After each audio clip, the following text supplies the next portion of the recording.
Olá, sejam bem-vindos ao nosso podcast Celebrando. E hoje a gente veio aqui para mergulhar em um dos tópicos mais urgentes e relevantes do mercado com relação a essa crescente onda de doenças mentais. Esse é um assunto que muitos de vocês pedem para a gente entrar novamente, explicar um pouco mais. E dentre as várias sugestões que vocês mandaram, a gente optou hoje por gravar sobre esse tema. Estamos aqui então com o Dr. Diogo e com o Fabião Uzunoff para debater um pouco mais sobre isso. E aí, galera? Faz tempo que a gente não se fala, né? Há pouco, eu acho. Faz tempo, faz 5 minutos. Boa tarde, boa noite, bom dia. Depende do horário que você está nos vendo. É sempre uma honra ter vocês com a gente. E vamos à apresentação do Dr. Diogo e explorar um pouquinho desse tema que sempre é muito solicitado pela audiência. Exatamente, amigo Fábio, amigo Ivo. Uma boa noite para todos, bom dia, boa tarde. Igual o Fábio disse, depende do horário que você esteja nos ouvindo ou nos vendo. E é uma honra ter vocês de volta aqui conosco para falar sobre um tema que essa semana foi muito publicado, né, Ivo? Foi muito falado, que é a taxa gigantesca de pessoas super deprimidas dentro do mundo corporativo. Então vamos esmiuçar um pouco o que é a depressão, vamos esmiuçar um pouco como essa depressão age dentro do nosso cérebro e por que é tão grave falar de saúde mental, é tão necessário falar sobre saúde mental. Boa, vamos lá. Diogo, mais de 1 bilhão de pessoas, segundo a OMS, no mundo sofrendo com transtornos de doenças mentais variadas, entre elas a depressão e a ansiedade principalmente. Né? E no Brasil, o maior número de afastamentos na última década, ligados também a burnout, a depressão, a ansiedade, etc. Cara, o que está acontecendo no seu ponto de vista como médico? Será que a gente está realmente vivendo uma epidemia de doenças mentais? Ou a gente ficou melhor em diagnosticar as pessoas por conta de tecnologia, acesso à saúde, médicos, etc. O que você acha que está acontecendo, cara? Porque é assustador. Na verdade, é uma questão multifatorial, Ivo, porque quando a gente olha para o mundo corporativo, a gente olha para a nossa educação, nós temos que entender uma coisa. Eu repito 1000 vezes isso porque é uma verdade. Nosso cérebro tem, em média, 35 mil anos como o conhecemos. Alguns relatam até mais tempo do que isso. Isso significa que conforme o mundo vai mudando, nós não conseguimos nos adaptar tão bem a essas mudanças de uma forma tão rápida. E aí você tem um cérebro ganhando 5 mil anúncios de compras e vendas todos os dias. Você tem um cérebro preparado para grandes desafios, mas facilitados pela tecnologia, que recebe uma dopamina rápida. E, ao mesmo tempo, um cérebro que necessita conquistar coisas, construir coisas. É claro que você troca uma dopamina mais lenta e difícil de ser adquirida por uma dopamina rápida, é uma troca lógica. Então esse é o primeiro ponto. É a facilidade que nós temos de adquirir vícios, adquirir contextos em que você procura uma dopamina rápida como a telas. Esse é o primeiro ponto. O segundo ponto que todos os estudos mostram é uma sociedade com poucos objetivos. Só que isso recai um pouco nessa primeira coisa que eu falei, porque, vamos supor, se hoje você fala, eu quero abrir uma empresa, vocês concordam que ser empreendedor é muito mais difícil do que você ficar em frente a uma tela, jogando o dia inteiro e coisas do gênero. Portanto, quando você olha para tudo isso, você entende que as pessoas estão trocando coisas difíceis, mas que no fundo dão para elas um sentido na vida, como casamento, relações entre amigos, relações entre parceiros da empresa, do mundo corporativo. A gente está trocando isso por coisas rápidas. Então eu troco aquele meu tempo de small talks, por exemplo, das pequenas falas com os meus colegas de trabalho, para ficar no celular, para ficar jogando um joguinho ali de apostas e coisas assim. Terceiro ponto, Ivo, é que nós temos hoje uma sociedade que é sim muito exigente para um cérebro que não está nesse mesmo ritmo. Há 20, 30 anos, uma pessoa que tinha curso de graduação já era o suficiente talvez para ganhar um bom emprego, ganhar um bom dinheiro e se dar bem, né? Beleza, tô bem na minha vida. Hoje a nova geração chega no mercado de trabalho, ela precisa de pós-graduação, mestrado, doutorado, ainda assim não ganha um salário muito bom e começa a perder um sentido em tudo isso, diante de um cérebro que não vai desenvolver, não está desenvolvendo no mesmo ritmo que as coisas acabam acontecendo. A IA dobra de conhecimento a cada 6 meses. Isso é impressionante. E nisso nosso cérebro não está conseguindo acompanhar. Então, a depressão, ela vem muito dessa questão de frustração. De eu ser extremamente exigida e não conseguir corresponder. De eu não ter mais objetivos na minha vida. De eu perder um pouco disso. E também de uma vida vazia. Uma vida que não dá mais um prazer de ser vivido. Essa é a maior reclamação que existe hoje em dia. Deixa eu puxar para uma coisa aqui, Diego. Você acha que essa perda de propósito, de compromisso das relações tem muito relacionado com essa questão de excesso de telas, excesso de opções? Então vamos pegar desde você tem um Prime, um Apple, um Netflix, você tem uma Globoplay, você tem uma infinidade de streamings, você tem uma infinidade de canais, se você é assinante de uma plataforma XYZ. Quando você vai para o seu celular, você tem N opções de cursos que o algoritmo entende rapidamente que você gosta e não gosta, e entre os assuntos que você tem a dopamina rápida, você tem os anúncios rápidos, e chega uma hora que você fica soterrado de pessoas que deram certo, famílias Doriana, filmes para você se divertir, cursos para você fazer, para você se aprimorar, curiosidades que normalmente você tinha mais um tempo. Você acha que tudo isso não provoca uma sobrecarga em demasia e faz a pessoa ficar um pouco atordoada? Porque, no fundo, é essa a realidade que a gente vive, né? Mas com certeza, Fábio, porque pensa da seguinte maneira. Você hoje vai comprar um aspirador robô. Você vai comprar uma vassoura para tua casa. Você entra no YouTube e tem 20 revisões sobre aspirador robô. Quando você vai ver essas revisões, por exemplo, você fica em dúvida, será que eu compro, será que eu não compro? Porque metade fala bem, metade fala mal, outra metade fala... Um terço fala que valeu a pena o custo-benefício, outro terço não. Então você veja a confusão mental e a sobrecarga que pequenas coisas já causam no nosso cérebro. Se você pega grandes executivos de empresas, eles tinham como tática, alguns deles, até já deixar uma roupa reservada para todos os dias, porque eles não queriam gastar nem tempo pensando em que roupa usar. Porque o cérebro ele tem uma dificuldade em fazer múltiplas escolhas durante o dia todo. A gente tem uma limitação com relação a isso. Então não tenha dúvida, Fábio, que esse excesso, essa fake news da rede social de famílias sempre felizes e pessoas sempre ricas e bonitas e não sei o que, também faz com que a pessoa se sinta muito para baixo e não consiga desenvolver isso, ele não tem dúvida alguma. Pô, mas, Fabião, rapidão, o que a gente está vendo, então, é meio que um novo desafio para a arquitetura do nosso cérebro, né? Ou seja, ele tem que se adaptar a uma série de estímulos, de fatores diferentes aí, que ao mesmo tempo que são positivos, acabam sendo também muito negativos, né? Só, já que a gente sabe que, por exemplo, você comentou várias vezes com a gente já aqui, a gente tem aquele conceito errado de tudo é dopamina para as pessoas hoje em dia, para a grande maioria, né? Parece que, assim, toda a sua biologia, os seus hormônios, tudo que existe se resume a dopamina no seu corpo. A gente sabe que é errado. Tem a questão do cortisol também, né, que foi endemonizado. O cortisol é ruim, ruim, ruim. A gente sabe que ele é positivo em alguns casos. E sem o cortisol a gente nem acordaria, né? E ele é muito negativo quando existe em excesso, né? Mas a gente sabe que quando se fala de excesso também, a gente está falando não de quando você tem aquela carga muito alta de liberação de cortisol, mas de cortisol sendo liberado durante todo o dia, que acaba se tornando negativo também, né? A gente sabe que isso acaba sendo muito tóxico para o nosso hipocampo, inclusive, que vai regular a memória, que regula o humor, enfim. Tem todo o impacto em cima disso. Será que essa questão só das telas, da tecnologia em si, pode ser o que está motivando o nosso cérebro a ter que se reestruturar com relação à arquitetura que ele tem?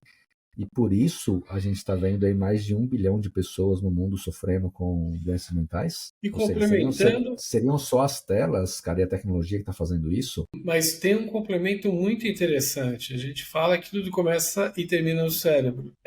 Esse conjunto de informações que você trouxe é muito pertinente, a gente deu esse chute, mas o comportamento das pessoas acaba sendo ditado por isso, então deixa de ser simplesmente um componente externo ao qual você é submetido para se tornar algo que já foi retroalimentado durante meses, se não anos, e que fez com que você tivesse algumas crenças de que você tem que performar tanto quanto uma IA, tanto quanto um mercado que cobra você de forma multifatorial, multidisciplinar e, ao mesmo tempo, com uma profundidade inimaginável. Então, eu acho que isso, sim, é algo mais perverso, né? O processo que se instaura depois de alguns meses, depois de alguns anos, de uma cultura corporativa, educacional e até social. Que vai te levar a estimular a área da culpa, que vai liberar mais cortisol, que vai fortalecer mais o seu HPA, que vai te desfrontalizar mais ainda com relação ao córtex. Aí a gente está vendo realmente a estrutura do cérebro sendo toda abalada, né, inteira. E aí, Diogo? Você vê como é interessante, Ivo. Um artigo do ano passado falando sobre depressão, que fez uma revisão sobre o quadro depressivo, neurobiologia, tudo isso, ele mostra claramente para nós vários aspectos. Primeiro, existe uma genética na depressão? Sim. Você observa nas famílias inteiras depressivas, que tem o pai depressivo, a mãe depressiva, os filhos depressivos. Então você observa isso sim. Nós sabemos que há essa genética. Mas o que esse artigo mostrou de forma muito clara para nós é que também houve uma epigenética. Ele pegou um caso, por exemplo, lá dentro desse artigo tinha um caso clínico de uma técnica de enfermagem de meia idade, em que ela tinha já uma família inteira com quadros psiquiátricos, especialmente depressão, e ele mostrou que a depressão existia já na genética dela, mas os fatores que ela passou durante a vida foram sim influenciando ela desenvolver o quadro. Então, a separação, o peso do trabalho, uma obesidade que ela já tinha. Portanto, nós sabemos que, por mais que você tenha uma genética, Ivo, com certeza são os fatores epigenéticos que modificam esses genes que ligam e desligam os nossos genes ali, que estão hoje também contribuindo, mas sem dúvida alguma, para que nós tenhamos um mundo muito deprimido e muito ansioso. Isso não tem dúvida. Então, talvez se nós mudássemos um pouco, e aqui já vão algumas dicas que eu faço para mim, porque eu também já entrei nessa de ter 1001 escolhas e não conseguir escolher nada. Seja categórico, vai lá e não fique vendo. Comprar muitos cursos? Exatamente. Mas, por exemplo, você fala assim, o Fábio vai lá e estabelece, eu quero fazer um curso de culinária. Beleza, pega lá um que ele viu, compra e não vê mais, não fica mais pesquisando uma vida inteira, entende? É isso que a gente precisa, talvez, dar aquela respirada para o nosso cérebro. Então, nós sabemos que é uma somatória, genética mais epigenética, que vai fazer com que a depressão se desenvolva. Portanto, com certeza, nosso estilo de vida está influenciando bastante, sim. Olha que interessante. Hoje é aquele dia que eu tô gravando com vocês trabalhando, né? Tô com 3 telas olhando aqui umas coisas que estão rolando nas empresas, e teve uma das pessoas que colocou em um grupo aqui aquela brincadeira que sempre faz, né? Que é ou reinicia o computador que funciona, reinicia servidor, reinicia o serviço, ou limpa o cache. Limpa o cache que volta a funcionar. E é engraçado você falar isso daí, porque é quase como se a gente juntasse, então, toda a questão da genética e epigenética, e isso fosse um cache do nosso cérebro, né? Ou seja, aquilo vai acumulando aquele monte de informação, de coisas são boas, coisas são ruins, tudo fica ali guardado, e de repente uma hora sua biologia passa a não funcionar tão bem mais. Igual acontece com sites. Cara, não está funcionando tão bem porque tem muita informação gravada e isso impacta. Então é meio que essa somatória, né? Aquilo que a gente vai acumulando, e aí como a gente não aprende a lidar com isso, a reconhecer isso, a trabalhar com isso e a colocar isso para fora, a gente vai ter esse impacto da genética nossa, ou seja, o gene se ativando por conta de um excesso de informações que foram acumuladas, que vieram química em algum momento, que foram internalizadas no seu cérebro, e aí a gente vê, então, esse monte de doenças acontecendo e sendo disparadas por aí. E com peso talvez muito maior está na epigenética, imagino eu, né? Deixa eu contar uma coisa. A questão, e até fazendo um paralelo com o computador que também dá choque de outros aplicativos, com que você, mesmo você restartando, vai dar pau. Quando você tem doenças, por exemplo, tem algumas doenças, tanto quanto a depressão, que é um processo, me parece ser um processo inflamatório, né? Que o médico, quando vai fazer um diagnóstico de depressão, ele tem que eliminar aquelas fontes que indicam um comportamento que parece depressão, mas não é. Como é que esse negócio de diagnóstico negativo, como é que isso funciona? Porque, no fundo, a gente não está falando nem da epigenética, nem está falando da genética. A gente está falando de um processo patológico já instaurado que induz a sintomas parecidos, né? Sim. Boa pergunta, Fábio. Vamos lá. Primeiramente, quem estabelece não é uma decisão de cada médico de como fazer o diagnóstico de depressão. Quem estabelece isso é o próprio DSM-5, que é o Manual Diagnóstico de Doenças da Parte Mental. Disorders, que são transtornos, na verdade, não doenças em si. É o próprio DSM-5 que fala para nós que 5% dos adultos no mundo têm depressão em média. Uma prevalência um pouco maior em mulheres do que em homens, se a gente for ver esse quadro todo. Então, ele deixa bem claro, Fábio, que os sintomas não podem ser decorrentes de alguma causa orgânica ou que é uma doença, por exemplo. Vamos supor, você tem ali um tumor cerebral que modificou o humor da pessoa. Você não considera isso depressão, você considera isso uma causa que é o tumor cerebral modificando uma labilidade emocional por causa disso. Assim como o uso de substâncias não pode ser levado em consideração. Então, quando você faz o diagnóstico da depressão, primeiramente, tem que ter os sintomas cardinais, são 2. O sintoma cardinal é um que é anedonia. anedonia é a perda do prazer ou o humor deprimido a maior parte do dia. Nós sabemos, Fábio, que a anedonia ela vem do quê? Existe uma região chamada bênula no nosso cérebro, e essa região ela faz uma inibição sobre todo aquele circuito de dopamina, aquele prazer que nós temos com a dopamina. Então ela é uma pessoa que ela perde uma capacidade de sentir prazer. Daí vem a anedonia. Ou humor deprimido por muito tempo. Esse muito tempo que eles consideram no DSM-5 são mais de 2 semanas contínuas. Então é uma pessoa que ela não usou nenhuma medicação, nenhuma droga, ela não tem uma doença orgânica, que nós chamamos como um tumor cerebral, uma doença endocrinológica, não é, por exemplo, um hipotiroidismo, um problema de tireoide causando problemas de humor para ela, e eu faço um diagnóstico, então, por mais de 2 semanas em que ela tem esse humor deprimido, anedonia. Você pode ter uma pessoa também que tem uma perda, um ganho de peso, que não tem mais aquele equilíbrio de peso como tinha antes. Você pode ter também alguém que tem insônia ou hipersonia, que dorme demais ou dorme de menos, uma agitação psicomotora ou até um retardo psicomotor, fadiga excessiva. Então são vários critérios que você acaba colocando, tendo sintomas cardinais, você acaba jogando mais alguns outros critérios que são inclusos para daí você falar, não, essa pessoa de fato está num quadro depressivo. E Tá? que são sintomas diários, né, Diogo? Não é a pessoa pensar que em 2 Não. semanas eu fiquei triste por 3 vezes extremamente, etc. Não. É importante Até esse para ponto também. você dividir tristeza de depressão, né? A tristeza nós Exatamente. sentimos, tá? Sabe o que é legal? Eu acho que só pra gente conceituar o pessoal com relação a isso aqui agora, porque a tristeza, cara, é uma emoção humana normal, né? Ela é passageira. Ela tem que acontecer e ela tem que ir embora. É claro que é importante a gente, como pessoas, caindo naquilo que até o Leandro fala às vezes pra gente aqui, né? Conhece-te a ti mesmo, né? Que é o pleonasmo. Cara, você tem que se conhecer melhor para saber quando você está triste, perceber, tentar entender por que você está triste para você não alimentar isso. Que o que a gente vê também é que muitas pessoas, a pessoa é muito comum, né? Ela entrar naquele casulo, fica triste e ela quase que quer ficar naquele estado, né? Porque alguém chega, dá atenção para ela e fala, nossa, funcionou muito bem. E ela entra nesse ciclo de alimentar quimicamente as conexões que a deixam mais triste, o que é diferente de depressão também. Né? Então a tristeza seria uma emoção que faz parte da gente, e a depressão não, é algo ali que ela impacta o nosso frontal, acho que o dorsolateral, se eu não me engano, que vai ficar hipoestimulado, que vai estimular muito a amígdala também, etc. Dá uma contextualizada só para o pessoal entender, né? Realmente, cara, isso é depressão, isso é tristeza, e são coisas diferentes. Perfeito, vamos lá. Então, primeiro, o paciente deprimido, ele tem, como eu falei, anedonia, perda de prazer. O que é perda de prazer? Vamos supor que você tinha uma atividade toda quarta-feira.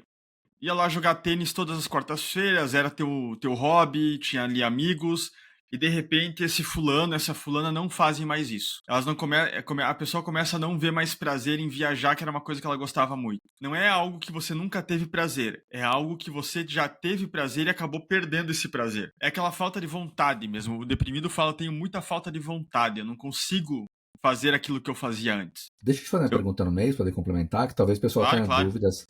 Essa parte da perda de prazer, ela entra também na questão sexual? Ou seja, a pessoa ela perde também aquela libido, aquela vontade de se relacionar com o parceiro? Ou não? A gente está falando de prazeres corriqueiros do dia a dia ali. Na verdade é tudo, Ivo. A depressão ela é uma das causas de falta de libido também. Sem dúvida alguma. Sem dúvida alguma. Então, é uma falta de prazer geral, basicamente. Você tem ali várias áreas cerebrais envolvidas, ela é multifatorial, várias áreas do cérebro envolvidas. E aí com isso, Ivo, como você tem várias áreas envolvidas, envolve perda ou ganho de peso, envolve fadiga ao extremo, envolve psicoagitação ou algo que não consegue fazer com que você se movimente, porque lembrem uma coisa, pessoal, por exemplo, a dopamina. A dopamina ela não está somente no circuito de recompensa. Ela está também nos circuitos que causam o Parkinson. Então, a pessoa que tem depressão, ela não se envolve só nessa questão da depressão causando perda de prazer, mas ela envolve motricidade, ela envolve outros tipos de motivação, envolve o metabolismo do corpo, por isso que ela perde ou ganha peso, envolve sono, porque lembrem que a serotonina, por exemplo, também está lá no sistema ativador reticular ascendente, envolve essa serotonina. Então são várias áreas, várias áreas. Por isso que a pessoa tem tanto sintoma. Mas mais importante que isso, Ivo, hoje se leva a saúde mental como algo secundário. Ah, não, tudo bem. Não é tudo bem. Por exemplo, a pessoa tem menos BDNF, que é o fator neurotrófico do nosso cérebro. Brain Derived. Isso significa o quê?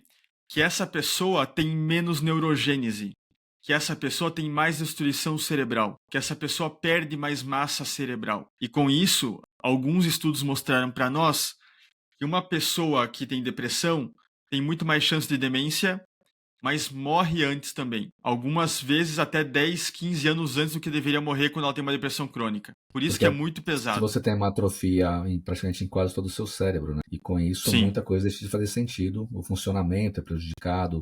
E lembrando, quando a gente olha o cérebro como maestro, seria meio que banda, começa a parar, né? Porque não está funcionando. Eu não sei se o Fabião tinha alguma pergunta agora, mas eu queria mudar para um outro tema quando a gente fala de doenças mentais também, que é a ansiedade. Né? Que acho que os dois principais pontos quando a gente fala de doenças mentais que estão se alastrando de uma forma muito grande pelo mundo, a gente fala principalmente de depressão, e olhando o Brasil principalmente, que se eu não me engano está à frente disso, a ansiedade. E cara, hoje eu vi um negócio muito doido quando tá fazendo a pesquisa aqui, deixa eu pegar e mostrar rapidinho para vocês, aqui ó, clínicas que estão oferecendo terapias injetáveis. Você pode melhorar a sua saúde repondo nutrientes de forma eficaz. Isso vai te ajudar a reforço imunológico, combate à depressão. Tem vários pontos aqui agora. Mas, cara, eu fiquei curioso, assim, uma terapia injetável que vai te ajudar no combate à depressão. Essa questão de injetáveis hoje em dia está virando algo muito sério, né? Porque, assim, tá se criando protocolo injetável para tudo, cara. E as pessoas estão se enchendo aí de hormônio, de droga, de um monte de coisa que nem sabe o que é às vezes. Cara, compra um produto da Índia para emagrecer, aplica, passa mal, não sei o que é concorrente do Ozempic, concorre com não sei quem lá. Cara, tá assim muito foda. É claro que eu não vou falar o nome dessa clínica que eu vi nessa pesquisa que eu tava fazendo aqui, a não ser que eles vão pagar a gente, né? Caso ouçam.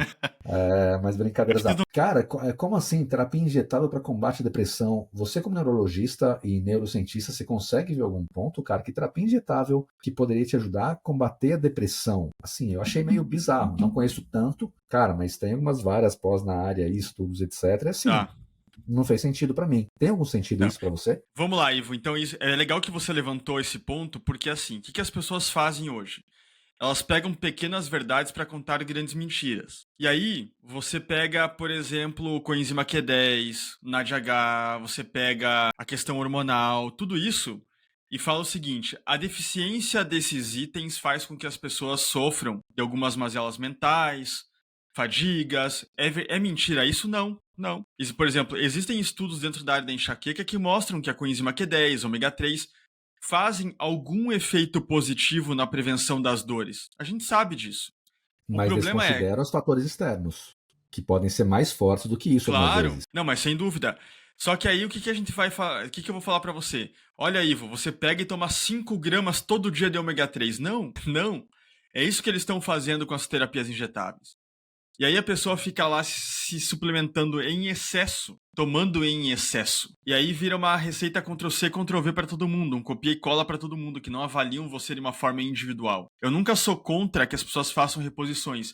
Eu acho que tem uma área da medicina também que está muito ortodoxa, que não quer evoluir e que daí caem em certos erros, como aconteceu no passado recente agora, que nós vimos que as pessoas que ficaram dentro do limite normal da vitamina B12, mas no limite inferior, eles possuíam sim mais demência do que aqueles que ficaram no limite superior. Então essas pessoas ortodoxas que não repõem nada, que não estão nem aí, que deixam a coisa rolar e não sei o quê, eu também não concordo. Agora, o que acontece? Você pega, às vezes, uma pessoa que tem lá um hipogonadismo básico, assim. Você quer deixá-la no limite superior de testosterona, ok. Mas a pessoa chega lá e fala, não. Eu quero um limite suprafisiológico. E, de repente, a pessoa tá com 2, 3 mil de testo e com problemas de saúde por causa disso. Então, eu vejo, sim, Ivo, que nós temos aí vários fatores causando, sim, problemas mentais, de saúde mental, ansiedade, depressão, pela falta de componentes na alimentação, por exemplo, isso ali existe, não é uma mentira. No entanto, tem que tomar muito cuidado porque é muita promessa com pouco resultado. E com não é isso que vai caríssimos, inclusive, sendo vendidos, né? E, inclusive, se não por muitos médicos, desculpem a classe aqui agora, mas, por exemplo, que não são endocrinologistas, cara, que não tem especialização na área, e criando protocolos e vendendo, tipo, cara, R$15 mil um protocolo para 3 meses, não sei o que, para você melhorar e mudar a sua vida. Pô, é foda, né? Meio... Exato. Exatamente, mas é porque dá muito dinheiro, né? Porque se não desse dinheiro, ninguém se mexeria, né? Ninguém ficaria se mexendo. Então, mas assim, não existe hoje. O que existe de evidência, tá? para a gente falar um pouquinho sobre as evidências aqui, para o pessoal entender. Há uma evidência sobre a ketamina dentro da depressão refratária. Então, as injeções subcutâneas de ketamina mostraram para nós alguns efeitos. Não são tão milagrosos como se pensava antes, no começo dos estudos. Até tem um estudo recente sobre o uso da ketamina mostrando que a longo prazo talvez ela não foi tão protetora assim como se achava. Nós temos hoje para depressões refratárias, que há muito preconceito com isso, a eletroconvulsoterapia, que a USP, por exemplo, tem um ambulatório grande sobre eletroconvulsoterapia e funciona, tem muita evidência para depressões refratárias. Nós temos, sim, uma evidência para estimulação transmagnética também, mas tudo está evoluindo, Ivo e Fábio. Não é uma coisa que a gente pode falar, não, vai ser milagroso, use isso que vai funcionar para sempre e acabou. Não é assim que funciona e não podemos procurar milagres, né? É muito variável, a coisa é muito mais complexa. Tanto é que as pessoas acham que o deprimido não pode ficar alegre, não pode ficar irritado, não pode ficar intolerante, até colérico. E, na verdade, são características de uma pessoa que tem depressão também. E aí eu queria que Sim, você falasse assim, a pessoa colérica, intolerante, tolerância zero do Chico Anísio, né? Quer dizer, o Ivo é muito novo, ele não vai lembrar nem você. Mas tinha um não. personagem que Chico era Anísio, tolerância não. zero. E aí, nessa brincadeira toda, o cara ficava colérico. E nessa de ficar colérico, o deprimido também tem um quadro de ansiedade. 70%, pelo menos uma pesquisa que eu li, falava sobre isso. Então, assim, Tem. como é que é essa correlação para a pessoa entender? E os tipos, né? Porque tem o deprimido melancólico, tem o deprimido que é ansioso. Ansioso, Enfim, sim. o diagnóstico não é uma coisa simples, não tem um exame que faça isso, é um processo que tem que ser acompanhado para quem tem isso de forma contundente com terapia, né? Não é um processo que umas gotinhas ou um comprimidinho vai resolver, e é um processo de mergulho em si mesmo, né? Porque no fundo não tem como sair muito disso se você não fizer um pouquinho de esforço. Mas E o que ocorre, Fábio, é bem interessante isso que você levanta por uma simples razão. Primeiro ponto que você levantou, o deprimido nunca ri, o deprimido nunca conta uma piada. Mentira, é mentira isso. Então, se exige do deprimido ou da deprimida que ele esteja o tempo todo chorando, de cara feia, que não esteja bem nunca. A verdade não é essa. A verdade não é essa. Até isso, como que você é deprimido se estava rindo numa festa? Então a pessoa tem que estar afundada numa cama para falar para ser deprimida mesmo? Não. Não é assim que a coisa funciona. Mas isso que você levantou, tem que pensar da seguinte maneira. Nós temos o córtex pré-frontal que está hipoativo principalmente na parte dorsolateral. Isso tanto para depressão quanto para ansiedade. Com isso, Fábio, eu tenho uma dificuldade extrema de inibir pensamentos catastróficos, por exemplo. Se hoje você perguntar para alguém com síndrome do pânico, um deprimido, eu já vi casos muito impressionantes da pessoa vai fazer uma viagem, por exemplo, ela mapeia os hospitais que tem no caminho. O hospital que tem no caminho para eu conseguir parar se eu passar mal. E essa conexão fraca com a amígdala que o córtex pré-frontal está fazendo faz com que a amígdala esteja livre para atuar. Não tem não julga mais. E que efeito clínico que gera para a pessoa? Preocupação excessiva, aquela ruminação. Então a pessoa está ruminando o tempo todo aquele pensamento negativo, uma antecipação de perigos. Se alguém aqui já passou por uma depressão, que está ouvindo, que está nos vendo, eu já passei, não tenho vergonha de dizer isso, sobre isso, você está o tempo todo já pensando em algo de ruim que vai acontecer. O dinheiro que eu vou perder, o negócio, o desempenho do trabalho que vai ser ruim, é sempre assim. Então o que acontece, Fábio, o problema está ali. Você tem um córtex pré-frontal hipoativado. O dorso lateral está hiporreativo. E a pessoa não consegue, então, fazer aquela regulação. Nisso, a tua amígdala cerebral está hiperreativa. E nessa hiperatividade da amígdala, você está muito ansioso, por exemplo, porque mesmo o estímulo neutro leva a pessoa a ficar super mega ansiosa. O marcar horário de uma consulta deixa ela muito ansiosa.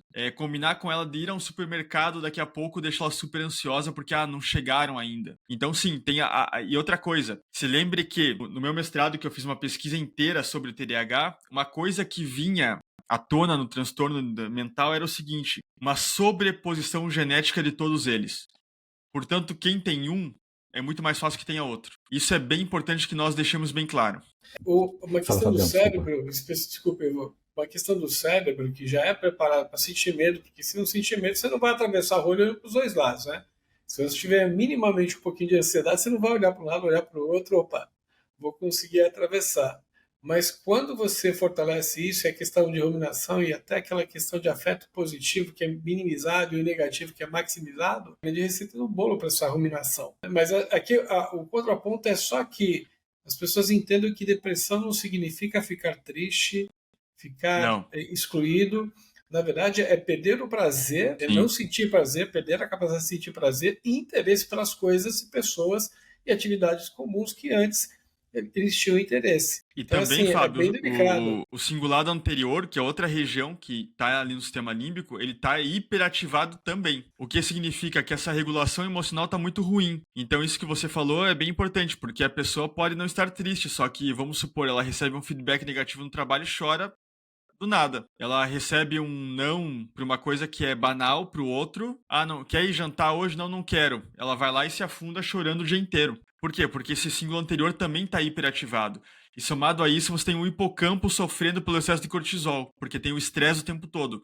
Esse hipocampo sofrendo pelo excesso de cortisol reduz volume e perda de memória. Então vocês entendem que a depressão, na verdade, ela é uma síndrome praticamente, ela tem vários sinais e sintomas, ela não é apenas um. Igual você falou, não é apenas uma tristeza. A depressão é o teu cérebro se desligando muitas vezes. E isso é muito, muito, muito importante mesmo a gente entender, tá? Muito importante mesmo que uma pessoa ansiosa, por exemplo, ela tem a ínsula, que é outra região cerebral super reativa. Então a pessoa ela percebe intensamente cada sensação física.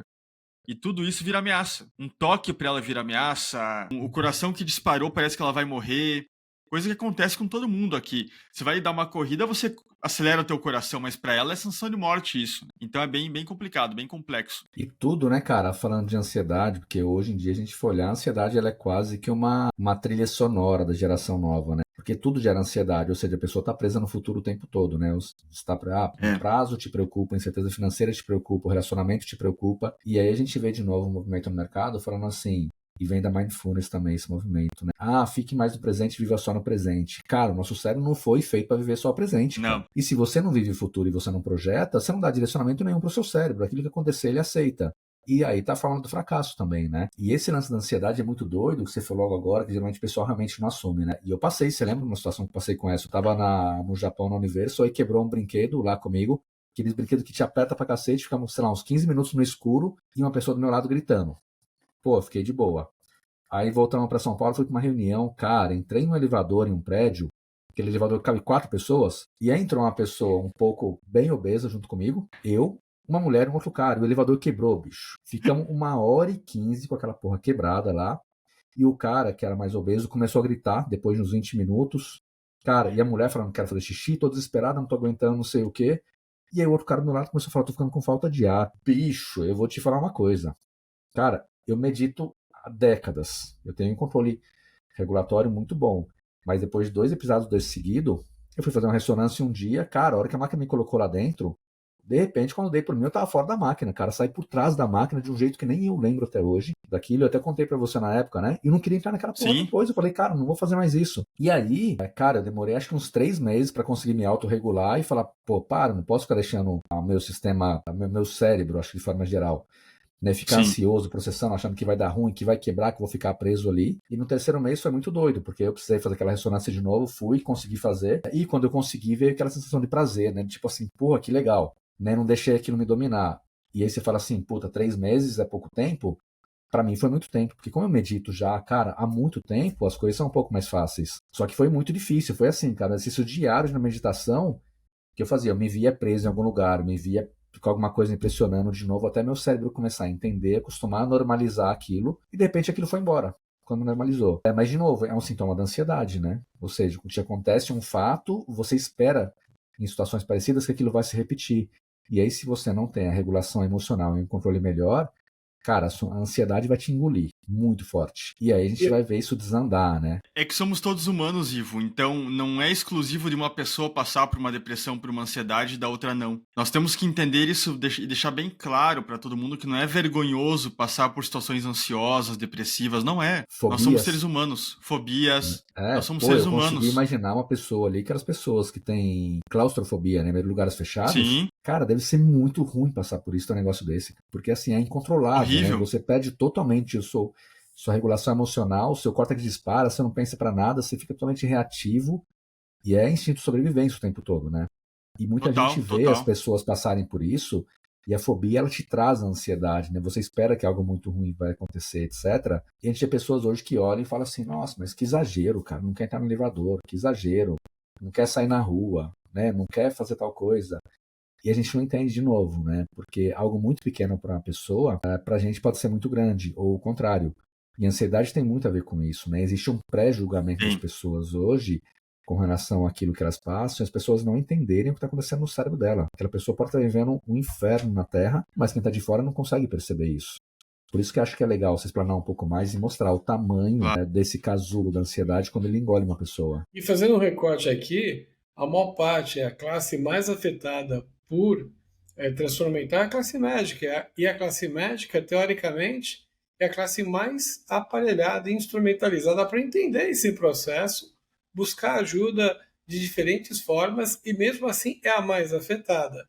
Então, isso traz o aspecto humano e nada que caracterize entre no mérito de ser uma classe mais afetada. Aí são outras variáveis, mas isso traz a humanidade e o quanto é importante a gente olhar para isso com muito carinho e de uma maneira multifatorial, né? Multidisciplinar. Né? Até porque, Fábio, como ser humano, nós temos que entender que 95% de tudo que nós fazemos está inconsciente. A nossa parte consciente ela é pequena. Essa parte consciente de você ir lá e pegar uma caneta e escrever um texto, digitar alguma coisa no celular, falar com alguém, isso é muito pequeno. E até nisso você revela teu inconsciente. E não tem o job description do que você se formou, mesmo porque o que você está fazendo, o cargo que você tem, é a empresa que você montou. Sim, exatamente, né? Então o Ivo levantou a questão da ansiedade, alguns pontos bem importantes para que nós deixemos claro para as pessoas que é normal ser ansioso. Estar ansioso é normal, porque isso é uma defesa do nosso corpo. Porque, note o seguinte, como que você não vai ficar ansioso diante de um elefante que vem te atacar? Você tem que ficar ansioso, porque senão você morreria. Portanto, nós temos um mecanismo. Aquela visita chata que não vai embora mais. E que você não respondeu a falar, não aprendeu a falar não, Ivo. Então, né? Isso. O Fabiano não falou nada, mas ele riu. Então, bicho, você entregou também já, cara. Cara, sogra pra mim não importa tanto. Eu fico preocupado com o oficial de justiça, com a polícia. Com o pessoal, de repente, lá do jogo do bicho da esquina me procurar. Esses caras me preocupam. Agora só eu tiro de letra. Aí vai bem, né, Fábio? Aí dá pra se virar bem, né? Mas o que é uma ansiedade generalizada, que é o que a gente chama de TAG, transtorno de ansiedade generalizada? Uma expectativa apreensiva, excessiva, na maioria dos dias por pelo menos 6 meses. Então não é aquela pessoa que tem de vez em quando um quadro ansioso, mas ela rotineiramente é uma pessoa super ansiosa. E em vários eventos, trabalho, casa, escola, onde for, tá? E ela tem uma dificuldade enorme em controlar essa preocupação, Ivo, porque uma coisa é você estar ansioso. Eu vou apresentar uma palestra aí para 10 mil pessoas. Claro que você vai estar ansioso. Todo mundo vai estar. Quem falar que não, mentira, você tá ansioso. Agora, você vai lá e faz, você se controla. A pessoa não, tem pessoa que trava por causa disso. Tem pessoa que não consegue evitar esse pensamento ansioso e se perde. E pra ela daí vem aquele sintoma físico. Né? Total. Porque ela fica inquieta, ela tem uma fadiga facílima, porque o depressivo, o ansioso, eles ficam muito fadigados com isso. Aquela dificuldade em se concentrar.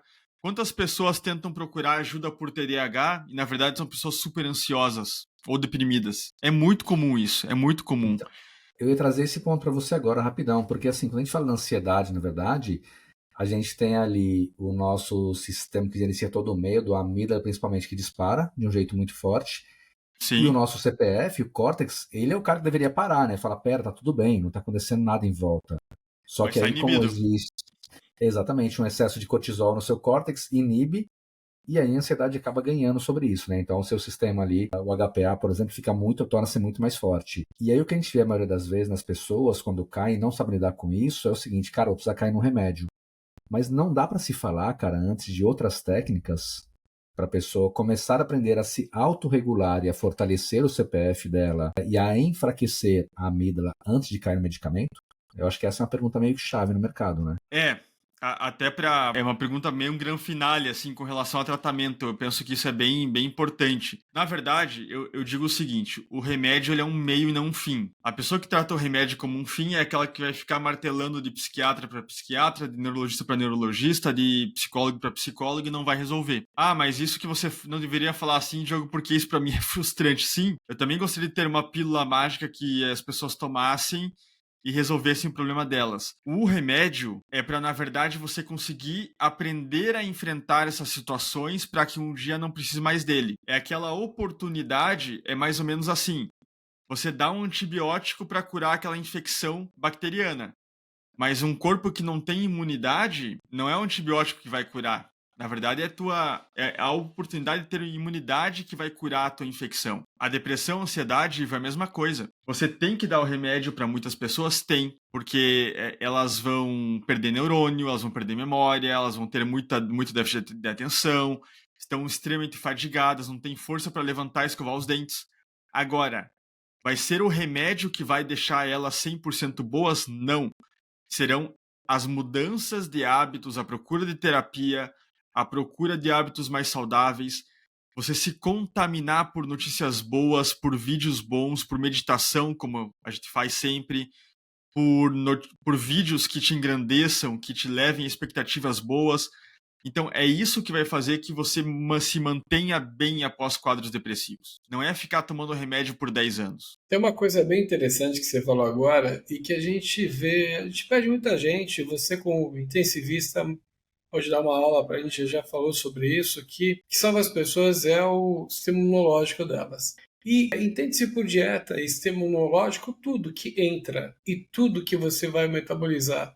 Então, quando você fica imaginando que o remédio vai fazer efeito, é uma total ilusão, é uma fuga da realidade. Porque a gente tem alimentação, a gente tem o sono, a gente tem o sol, a gente tem o exercício, a gente tem as relações saudáveis com pessoas, a socialização que em termos cognitivos ajudam, o sentimento e a percepção de que a gratidão, a espiritualidade tem que fazer parte, que sempre vai ter uma pessoa melhor ou pior que você. E é todo um processo muito mais complexo, muito mais amplo e com muito mais variáveis do que simplesmente pagar uma consulta de R$ 1.200 para o melhor Sim, psiquiatra ou melhor psicanalista e imaginar que você vai terceirizar alguma coisa que é o seu coração, a sua mente, o seu cérebro que vai ter que resolver. E é um desafio diário para qualquer um, é intransferível, as pessoas não podem querer terceirizar. E se quiserem terceirizar e tiver próximas a gente, tem que falar que, olha, não dá para terceirizar e não vai ter exato. solução mágica. Às vezes você fica um pouco impaciente com uma pessoa que está assim do seu lado, mas a gente nunca sabe qual que é o gatilho, a gente nunca sabe qual que é a conjunção de N fatores que estão levando ela àquilo. Então você tenta estimular de diferentes formas. E acho que talvez para quem convive com alguém com depressão, que está indo para uma ansiedade, por exemplo, esse é o gancho, né? Que 5 minutos vocês tinham falado que vocês iam estar fazendo, basicamente é esse, porque não tem essa solução mágica e depende da pessoa. Eu tenho uma boa notícia e uma má notícia. Qual que é a boa? Depende de você. Qual a má? Depende de você. E assim, não vai adiantar. A pessoa tem que fazer isso imunológico dela, tanto o que passa pela mente, o que vem do coração, bem como o orgânico dela, reagirem àquilo.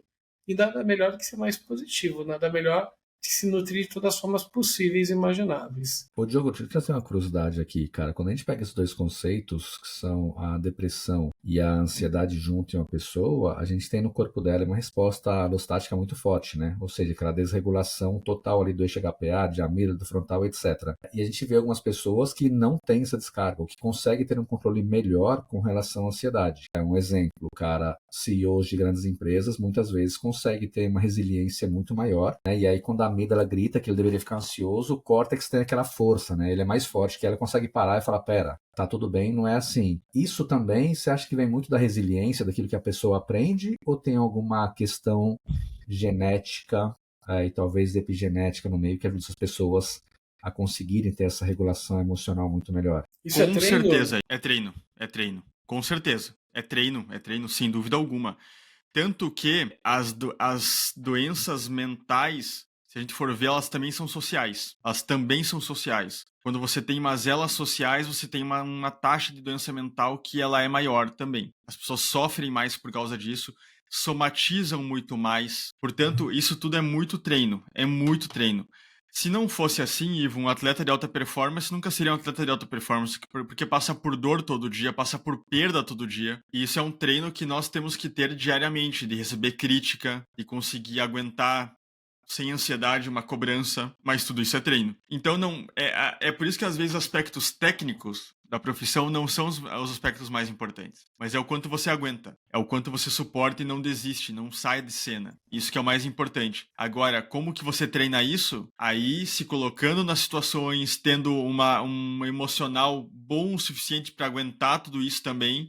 Tá? Não adianta você estar super deprimido e ficar se jogando em situações que vão te deixar pior ainda. É tudo um processo, mas isso dali com certeza é treino. E pegando esse gancho de ser treino, a gente percebe que as pessoas querem, de uma forma geral, uma saída rápida para qualquer dor. Sim. Ela quer uma saída rápida jogando no tigrinho.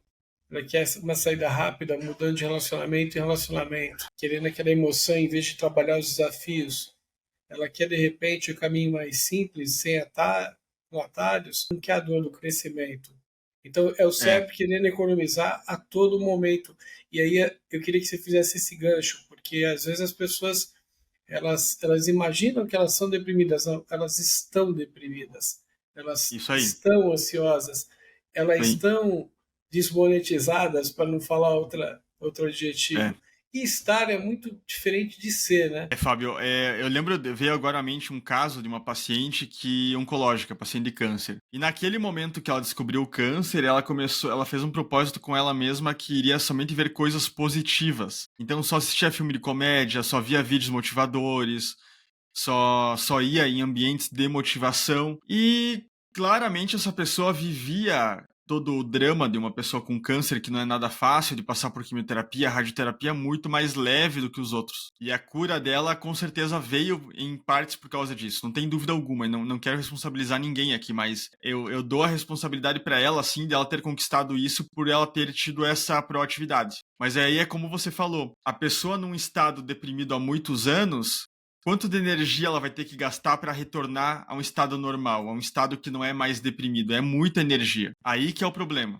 Aí que é o problema. Por isso que não negligenciem a saúde mental. Começou a sentir que não tá legal? Terapia, médico especialista, vai fazer exercício, mude tua rotina, comece a dormir muito melhor, adiante 1 hora o teu sono. Se você dormir às 10, comece a dormir às 9 e acordar mais cedo. Aeróbico quase todos os dias, musculação quase todos os dias, alimentação adequada. Então sejam radicais quando vocês começarem a notar que as coisas não estão indo bem. Porque depois que está estabelecido, não é tão fácil.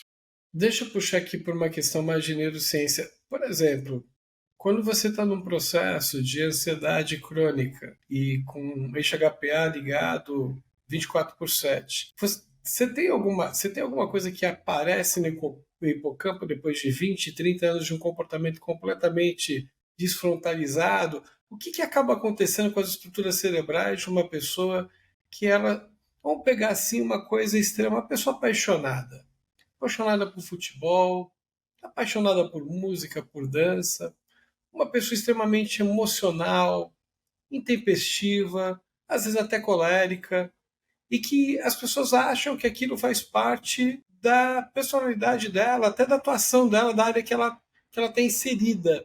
E até pelo talento dela, indica uma certa genialidade. O que acontece com o cérebro de uma pessoa que fica submetida durante muito tempo com esse tipo de comportamento? Seja depressão, mas especificamente para estresse mesmo, para ansiedade, em termos de hipocampo. Não, que vai morrer, morre, mas... 20, 30 anos assim, ela morre, bicho. É que eu conheço gente que está viva. Na verdade, a atrofia cerebral, Fábio, você pega uma pessoa 20, 30 anos deprimida, ela não tem bom desempenho acadêmico, não foi uma pessoa que aprendeu novas línguas, não foi uma pessoa que aprendeu um novo instrumento, não foi uma pessoa que cresceu profissionalmente, não foi um bom pai, uma boa mãe, e aqui eu não quero trazer nenhuma culpa, mas a verdade é isso. Como que uma pessoa deprimida vai cuidar de alguém se ela precisa de cuidado? O hipocampo é o exemplo. O hipocampo ele tem receptores de cortisol. Por quê? Porque pequenos estresses são necessários para o teu aprendizado. Ah, eu não quero cobrar o meu filho, você tem que cobrar o teu filho. Eu não quero ser cobrado pelo meu chefe, você tem que ser cobrado pelo teu chefe, porque só assim, aquela frase que muitos CEOs falam, se você for o melhor do teu grupo, aquele grupo não te faz crescer. Por quê? Porque você não sente a pressão. Agora, quando você olha pro teu lado e fala, cara, olha o que esse cara sabe e eu não sei. Não é uma inveja, não é uma competição.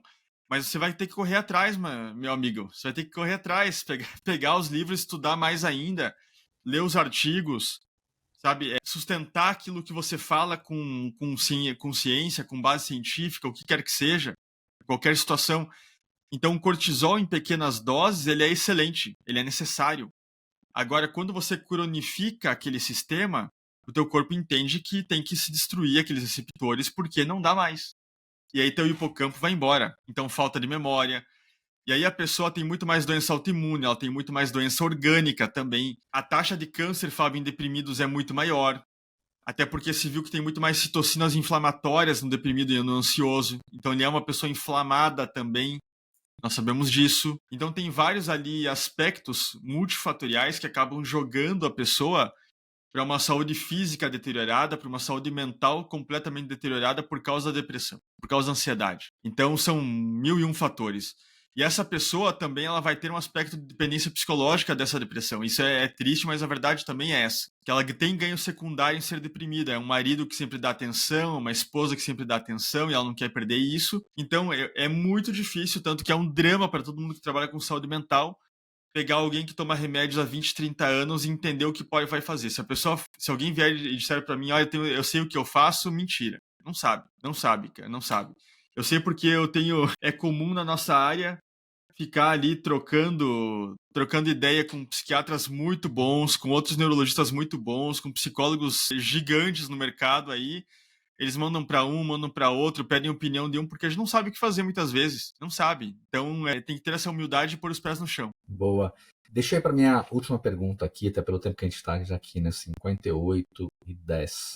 O pessoal vê que aqui não tem corte, é sempre na lata quando a gente termina. Na raça e na garra. Exatamente, sem groselha. Falar um pouco da questão do sono e da ansiedade na depressão. Legal. Nosso corpo ele tem um comportamento que ele é muito doido e muito interessante, assim, porque, por exemplo, quando a gente está dormindo e entra na fase do sono REM, a gente tem uma amígdala que ela fica super ativada, né? E é engraçado que uma amígdala ativada durante o dia, quando a gente está acordado, cara, vai te deixar ansioso, vai te deixar mais estressado, muito cortisol ali acontecendo, liberação de epinefrina e por aí vai. E quando tem a amígdala ativada durante o sono REM, a gente sabe que o corpo ele bloqueia, né, a liberação de, por exemplo, norepinefrina para você não ter aquele ambiente que vai te fazer sentir medo, né, aquelas reações todas. E com isso, o cérebro consegue processar aquelas emoções de uma forma segura, aquilo que está acontecendo. Entendendo que o nosso cérebro age de um jeito muito diferente durante o sono, dá para correlacionar o quanto ele é importante para se evitar ou para se melhorar essa questão da ansiedade e da depressão? Ou seja, o dormir te ajuda muito. Muito, Ivo, mas muito mesmo. Por quê? Tem várias figuras que vocês podem pesquisar, que dá para colocar ali SARA e sono, que é o sistema ativador reticular ascendente. O sistema ativador reticular ascendente ele é composto por inúmeros neurotransmissores. Histamina, serotonina, dopamina, noradrenalina. Portanto, a depressão ela afeta diretamente esse sistema. Toda aquela teoria monoaminérgica que envolve dopamina, por exemplo, a depressão ela está envolvida. Ela está envolvida.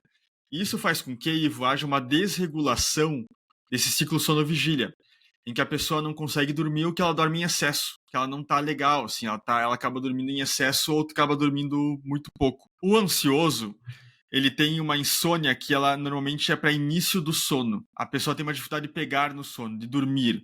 Enquanto o deprimido é mais aquele que acorda às 5 horas da manhã pensando na vida dramática que ele está passando. Ele tem uma insônia terminal. Lá no sono REM, nós sabemos que o sono REM é responsável por fazer uma limpeza do cérebro, uma depuração do cérebro. Então, pense que essa pessoa não está fazendo tudo isso de uma forma adequada. Então, se você começa... E rapidão, é uma limpeza para dar letra, né? Porque quando existe aquela, como chama? A remoção...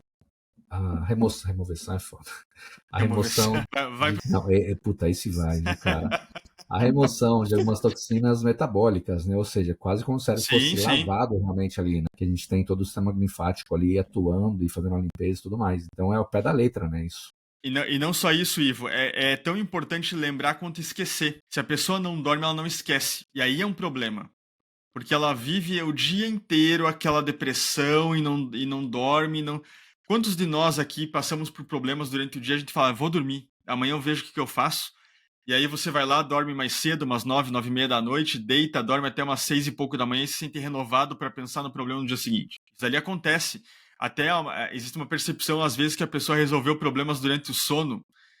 Isso é porque a tua cabeça tá mais livre, ela tá legal para pensar, ela eliminou um monte de conexões desnecessárias durante o dia e agora tá livre para pensar. Então, com certeza absoluta, se você não regular o sono, eu tive um professor chamado Dr. Dário, lá do Rio de Janeiro, muito bom mesmo, e ele dizia o seguinte: tratem a depressão, mas nunca se esqueçam de sintomas residuais, entre eles a insônia ou a hipersonia do teu paciente. Porque se você não causar um impacto no sono dessa pessoa, tenha certeza que ela não vai melhorar do quadro depressivo. Ela se tornará completamente para baixo, deprimida, se sentindo muito mal. Mas não tenha dúvida disso. E sono não se recupera, né? Só lembrando disso. Não existe aquela de vou dormir menos hoje, dormir mais amanhã. Não. Boa. Fabião, tem mais algo aí? A gente passar a régua? Tá ansioso para fazer alguma pergunta? Tá estressado porque você não conseguiu fazer alguma? Tá tudo bem aí? Está com a amígdala disparada e o córtex pré-frontal inibido. Exatamente. O HPA comendo solto, suas adrenais trabalhando muito, ou está tudo bem aí? Seu sistema parasimpático está fortalecido? Acho que o simpático tá gritando que a lombar tá doendo, só isso. O Fábio é um cara zen. O Fábio cara. Enfim, galera, obrigado para vocês que estão ouvindo a gente. Espero que tenham gostado desse nosso bate-papo aqui sobre esse alastramento de doenças mentais que está ocorrendo em todo mundo de uma forma muito forte, em especial aqui no Brasil com relação à ansiedade, também à depressão e a burnout. Espero que tenham gostado então desse nosso novo episódio, que estejam curtindo também os nossos drops, que conseguimos fazer só 2 até agora. Terão mais, a agenda por aqui é uma loucura, mas a gente está adaptando também. Nos vemos então daqui a alguns dias. Como sempre, vocês nos encontram lá no @podcastcerebrando no Instagram, no @cerebrando no YouTube. E claro, tem o nosso perfil também lá no Instagram, que é o @ibraço_org, que é onde vocês encontram assuntos mais sérios e o nosso dia a dia com relação ao que a gente faz no Instituto. Então, de meu lado, obrigado pela participação de vocês. Teremos muitas novidades aí em breve e falamos em breve, de novo, 2 vezes. Valeu, deixo com vocês aí. Pessoal, a razão da gente existir por aqui é o interesse de vocês e, obviamente, a colaboração. Então, para você que está chegando agora e que, de repente, quer participar, veja os episódios, tanto no Instagram, no YouTube, enfim, dá uma visitada lá no nosso site, ibrace.org, e uma boa noite, um bom dia, uma boa tarde. Procurem dormir depois que ouvirem ou nos assistirem aqui no podcast. Um abraço a todos. Pessoal, mais uma vez, muito obrigado mesmo. Para nós é um grande desafio fazer um assunto que nós gostamos tanto, porque queríamos falar sobre muito mais estruturas do cérebro, circuitaria, até alguns tratamentos, mas acaba que fica muito longo e nós teremos grandes oportunidades de falar mais sobre isso, sem dúvida alguma. Mas deixem sugestões, façam comentários, peçam o que vocês querem ouvir um pouquinho mais sobre.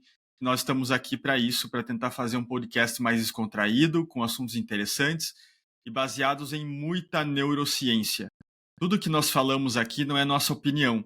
Nós temos artigos, nós temos livros muito bem sustentados que falam o que nós estamos dizendo aqui.